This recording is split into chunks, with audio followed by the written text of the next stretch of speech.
अस्सलामु अलैकुम नाज़रीन।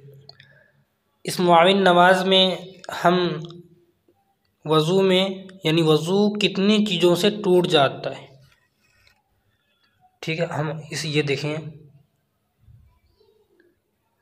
चलिए शुरू करते हैं।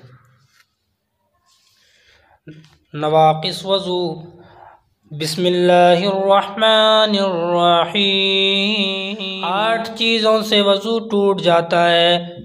नंबर 1, पाखाना, पेशाब करना या उन दोनों रास्तों से किसी और चीज़ का निकलना। नंबर 2, रिह यानी हवा का पीछे से निकलना। नंबर 3, बदन के किसी मकाम से खून या पीप का निकल कर बाहर जाना। नंबर 4, मुँह भर कर करना,